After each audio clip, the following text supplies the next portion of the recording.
Good afternoon, and thank you for joining us for this 13 Plus FastCast. I'm Mary Coleman. And I'm Carson Courier. We hope you're having a great day so far. First, we want to show you some of the top stories that we're tracking for you this afternoon. Absolutely. Let's get right to it. In Tucson, a pedestrian is dead after being hit by a motorcycle. Tucson police say it happened Sunday night on Fort Lowell Road, west of Balboa Avenue. The victim has been identified as 60-year-old Wayne Kimball.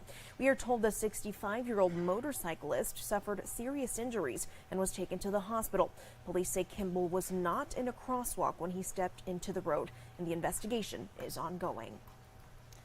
And Tucson police are investigating a shooting that happened last night near 22nd and Kolb. Police say they located a male on scene with gunshot wounds. He was taken to the hospital with serious injuries. No suspects have been located, and detectives are waiting to speak to the victim to get more information on what led up to this shooting. Police have not released his name or any information about a possible person of interest. Of course, we'll keep tracking this for you. And Tucson police are also investigating a double homicide. This comes after two bodies were found near Park and Irvington yesterday afternoon. TPD and TFD initially responded to reports of a crash in the area around 2:45, and when they arrived, they found two men, both with injuries that were not consistent with a car crash. Both were pronounced dead on scene. We are following the story very closely today and will bring you any updates as we get them. In national news now, the Republican-controlled House Oversight Panel will host the first hearing in its impeachment inquiry into President Biden on September 28th.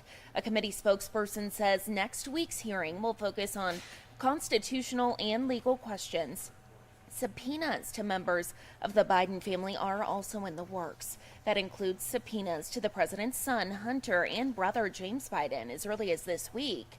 The subpoenas mark the first direct outreach to members of the Biden family and are expected to be for their personal and business records. Republicans have made Hunter Biden's business dealings a central component of the inquiry, but there is no public evidence that the president personally received any money. There are a number of Republicans who don't support the inquiry, citing the lack of direct evidence against the president. And now turning to immigration action here, the U.S. southern border is seeing a big spike of migrants coming in. Many of them are being released in the Tucson sector. Yeah, that's right. We've been reporting on this since it began on Wednesday. Now, Customs and Border Protection has been releasing migrants into the streets of rural southeastern Arizona border towns. It's happening because of overcrowding there. Yeah, that's right. And officials in Bisbee tell us more than 160 migrants have been dropped off there since this started Wednesday. Meanwhile, in Douglas, almost 180 migrants have been dropped off there since Thursday. Cochise County isn't the only place in the Tucson sector where migrants are being released either. We are learning Nogales is another spot where street releases are happening. Some migrants we've spoken with say they didn't know where they were once released. One from Venezuela says despite the difficult journey, she is happy to be here. Yes, it has been worth it. Despite all the difficulties, it has been worth it to come to this country. Leaders say while they'll keep doing what they can to help, getting more money is crucial. Of course, we'll keep tracking this for you.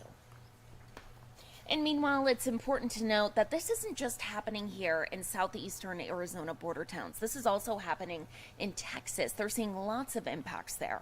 Yeah, over the last 7 days, the borderland has seen a spike in encounters at the border, averaging over 1,200 per day, according to El Paso officials. With this new surge of migrants, some already in the city are left sleeping on the street and asking for help.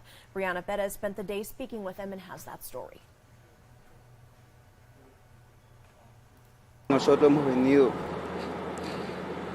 luchando y no tenemos a veces quien nos ayude. We have come here fighting. We don't have sometimes someone to help us. In tears, Ivan Lor, migrant from Ecuador, describes his need for help from the community after spending 3 days on the street. He says he needs help to continue his journey to Chicago, where family awaits him.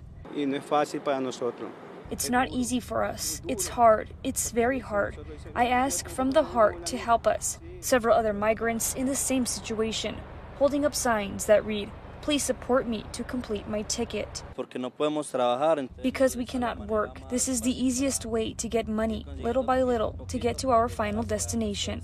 Families with young children, mostly from Venezuela, asking for more than monetary donations, and some El Pasoans lending a helping hand. Junté juguetes, poquito de juguetes. A little bit of toys, clothes, toothpaste, shampoo, soap, toothbrush. Just a little bit of the basic necessities, because I myself also don't have much. But God blesses us to bless others. Some say relying on the community has been tough, but necessary. Fuerte. Hard, because sometimes we don't have the means to even feed him, and we have to find a way. For showers and diapers, too, everything. On the road for a better life, they say they will do what they have to do to make it through. Fight for your dreams. I came all the way here. I have to keep going. We've gone through so much already, and for us to stay here, no.